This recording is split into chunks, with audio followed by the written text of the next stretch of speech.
Penyidik Polda Metro Jaya terus menyempurnakan berkas kasus kematian tidak wajar Wayan Mirna Salihin, wanita yang tewas sesaat setelah menyeruput kopi di Cafe Olivier 6 Januari lalu. Guna melengkapi dokumen kejiwaan tersangka, Jessica Kumala Wongso Kamis 11 Februari menjalani pemeriksaan kejiwaan di Rumah Sakit Cipto Mangunkusumo, Jakarta Pusat. Sebelumnya, Jessica telah melakukan pemeriksaan psikologi forensik yang dilakukan 4 psikolog dari Mabes Polri dan 3 lainnya dari luar. Sementara itu, Polda Metro Jaya juga meminta perpanjangan masa penahanan Jessica selama 20 hari kepada Kejaksaan Tinggi untuk melengkapi berkas yang akan diajukan ke Jaksa Penuntut Umum. Namun hingga saat ini, Polda Metro Jaya masih menunggu jawaban dari pihak Kejaksaan Tinggi. Kita menganalisa supaya komprehensif, ya nanti dihadirkan di sidang pengadilan analisa ahli terhadap karakter kejiwaan yang bersangkutan, mengapa sampai melakukan. Ya, jadi ini bukan kaitan dengan pembuktian perbuatannya. Kalau pasal 340 KUHP bunyinya adalah barang siapa dengan berencana menghilangkan nyawa orang lain, ya, maka dapat dipidana. Ancamannya 20 tahun. Penyidik Polda Metro Jaya menargetkan penyerahan berkas kasus kematian Wayan Mirna akan dilakukan pada pekan depan. Sementara penyidik juga telah mengantongi sejumlah bukti kuat untuk menjerat Jessica di persidangan. Tim Liputan Metro TV.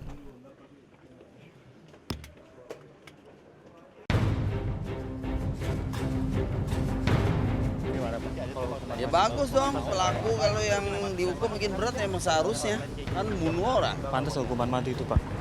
Ya pantas banget kali. Ayah Wayan Mirna, Edi Darmawan Salihin, tampaknya sudah tak sabar menanti hasil penyidikan Polda Metro Jaya untuk mengungkap pembunuh anaknya Wayan Mirna. Usai diperiksa oleh polisi, Kamis 28 Januari kemarin, ayah Mirna mengatakan ada hal yang janggal soal pernyataan teman Mirna, Jessica Kumala Wongso. Atau ada kepikiran ke siapa? Ya intinya gini deh, anak saya mati, yang beli kopi dia kan gitu. Dia siapa nih, Pak? Tahu, Pak? Ya tahu sendirilah, semua juga tahu. Jessica gitu. Kalau enggak kan nggak mungkin terjadi itu. Ya nggak tahu itu Anda yang ngomong, Jessica, saya nggak ngomong. Pak Jessica pernah bilang kenal dekat dengan keluarga Mirna. Bohong, saya baru lihat dia di rumah sakit waktu Mirna udah nggak ada. Jadi dulu pas kuliah, teman kuliah Mirna nggak kenal. Dan sekali lagi saya ingetin dia berbohong sama saya. Saya bilang anak saya minum kopi meninggal. Kamu minum apa? Minum air mineral katanya. Ya udah itu aja. Bisa dibayangkan aja ya. Permisi, ya, terima kasih ya. Berulang kali ayah Mirna diperiksa menjadi saksi oleh penyidik. Saksi-saksi lain seperti teman Mirna Jessica Kumala Wongso dan Hani, serta karyawan Cafe Olivier juga terus diperiksa. Namun hingga kini polisi seakan masih ragu untuk menetapkan tersangka pembunuh Mirna. Padahal menurut psikolog Sarlito Wirawan Sarwono yang juga dimintai keterangan sebagai saksi ahli, alat bukti yang dimiliki polisi sudah signifikan. Alat buktinya signifikan, itu aja. Prof, tapi kira-kira itu buktinya signifikan itu apa, Prof? Majukan ke kejaksaan tidak, Prof, ini? Alat buktinya sudah signifikan, terserah pada Kadin untuk melanjutkan PP21 apa tidak. Alat buktinya apa, Prof, yang signifikan? Alat buktinya ada beberapa. Contohnya? Yang tentunya terkait dengan psikologi bidang saya. Pak, sudah ada gambaran serangan saksi ya, Pak? Belum ada, saya belum bisa sampaikan. Pak, alat bukti keterangan saksi. Belum bisa saya sampaikan juga. Semua orang diperiksa bolak-balik, bukan galau. Menyocokkan kesesuaian, ada yang kurang tambah lagi.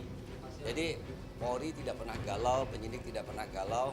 Kami sudah memenuhi apa yang dimintakan oleh JPU pada saat konsultasi dan koordinasi. Tadi kami menghubungi beliau, Aspidum, minta waktu untuk konsultasi kembali dengan apa yang kami sudah lakukan dan kami dapat. Merujuk pada serangkaian proses penyidikan yang telah dilakukan mulai dari prarekonstruksi hingga reka ulang serta meminta keterangan saksi-saksi, seharusnya tak butuh waktu lama lagi bagi polisi untuk mengungkap siapa pelaku pembunuh Mirna. Tim Liputan Metro TV.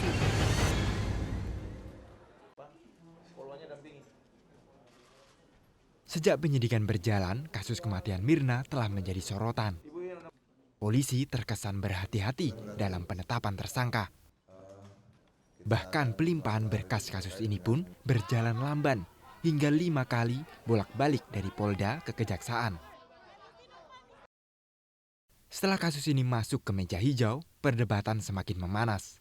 Saksi dan bukti yang dihadirkan jaksa penuntut umum dibantah oleh kuasa hukum Jessica melalui keterangan ahli yang saling bertentangan. Ini visum. Anda itu tahu nggak sih apa yang Anda analisa? Surat Keberatan yang mulia, Anda bawa datanya saya nggak? minta supaya kita menghormati ahli. Oh, tidak seperti itu. Jangan main bentak-bentak begitu, nggak sopan Pak. itu. Bukan seperti itu, Pak. Sekarang jangan tunjuk tangan dulu yang di belakang ya. Ya, udah sekarang gini. Pak, Bapak bawa data tidak yang Bapak analisa itu? Tidak. Tidak bawa data. Anda ingat tidak apa yang Anda analisa? Ada di situ. Saya nggak nanya pengacara. Saya tidak nanya pengacara ya. Bahkan kematian Mirna yang awalnya diduga karena sianida juga jadi perdebatan dalam persidangan. Saya katakan bahwa bagi kami 1 hari dengan 20 tahun itu sama saja. Kalau dia yakin mestinya hukuman mati dong, jangan 20 tahun. Jadi jaksa nggak yakin itu? Ragu-ragu dong itu. Ragu-ragu dong. Hah? Harus diperhatikan juga bahwa penelitian atau pemeriksaan terhadap barang bukti itu tidak bisa disamakan karena kondisi dari barang bukti itu juga tidak sama. Di mana kondisi barang bukti yang perkara PP4 itu hanya sedikit. Mantan Hakim Agung pun menilai kasus ini bermasalah sejak awal. Namanya perkara ini. Kematian Wayan Mirna Salihin, wanita yang tewas usai menenggak kopi perlahan mulai terungkap. Pasca diotopsi tim dokter forensik Polda Metro Jaya, Mirna ternyata mengalami pendarahan lambung. Belakangan diketahui ada senyawa beracun yang diduga sianida dalam kopi yang diminum Mirna. Diduga salah satu dari 6 sampel, 1 sampel yang diminum oleh korban mengandung zat yang diduga sianida, ya. Nah, ini sekarang belum tahu karena masih dalam proses pengecekan secara laboratoris. Sianida merupakan senyawa sangat beracun yang berbahaya dan bekerja sangat cepat. Paparan sianida dalam konsentrasi tinggi dapat menyebabkan manusia kejang-kejang, lalu mengalami kerusakan otak, hati, bahkan berujung dengan kematian dalam waktu singkat. Kasus kematian Mirna menyeret nama Jessica Ngadimin, salah seorang teman minum kopi Mirna pada saat kejadian. Sejumlah pihak menduga Jessica adalah orang yang mengetahui penyebab kematian Mirna. Opini ini berkembang karena Jessica lah orang yang pertama kali datang dan memesankan es kopi Vietnam untuk Mirna. Namun dalam akun Facebooknya, Jessica membantah terlibat dan meminta yang menyebarkan isu tersebut meminta maaf. Kepolisian berencana untuk memanggil kedua kalinya Jessica Ngadimin untuk diperiksa. Setelah sebelumnya Jessica mangkir pada pemanggilan pertama. Tim Liputan Metro TV.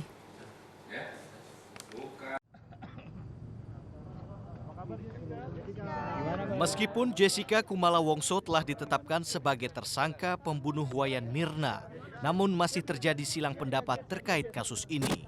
Langkah polisi yang terlalu lama menetapkan Jessica sebagai tersangka menjadi indikator ada kehati-hatian polisi melihat barang bukti yang telah dimiliki. Menurut Komisioner Kompolnas Edi Hasibuan, penetapan tersangka sudah tepat karena barang bukti berupa rekaman CCTV sudah cukup menajamkan dugaan siapa pembunuh Mirna sebenarnya. Saya kira kalau lihat analisa daripada baik itu bukti yang ada, kemudian juga gambaran CCTV yang sudah diperlihatkan oleh kepolisian, ya tentunya tugas kami adalah melihat memberikan suatu analisa terhadap bukti-bukti yang dimiliki oleh kepolisian, termasuk misalnya gambaran CCTV tadi, bahwasanya ya kami memahami jika polisi menetapkan Jessica sebagai tersangka, bahwasanya sudah sesuai. Namun demikian, sejumlah pendapat berbeda datang dari para pengamat dan ahli. Psikolog forensik Reza Indragiri mengaku memiliki pandangan lain. Reza yakin bahwa pelaku pembunuh Wayan Mirna tidak berada di lokasi kejadian. Tapi dalam kasus ini instrumen kejahatannya adalah racun. Racun dipilih oleh si pelaku karena hanya racunlah yang memungkinkan si pelaku mengambil jarak sedemikian jauh dari korbannya. Sehingga pelaku tidak menyaksikan korbannya kehilangan nyawa, si pelaku tidak tertangkap oleh kamera, si pelaku tidak dilihat oleh sekian banyak saksi mata. Nah, logika itu yang kita abaikan. Siapa pembunuh Wayan Mirna masih akan diuji di pengadilan nantinya. Namun dari proses penyidikan yang dilakukan oleh polisi, sejumlah fakta terungkap, mulai dari bukti CCTV, keterangan saksi, hingga koordinasi antara Kepolisian Republik Indonesia dengan Kepolisian Australia yang membenarkan rekam jejak Jessica Wongso yang pernah bekerja di perusahaan kimia. Liputan Metro TV. Sedikit saja Kak. Sorry, misi. Di mata jaksa penuntut umum.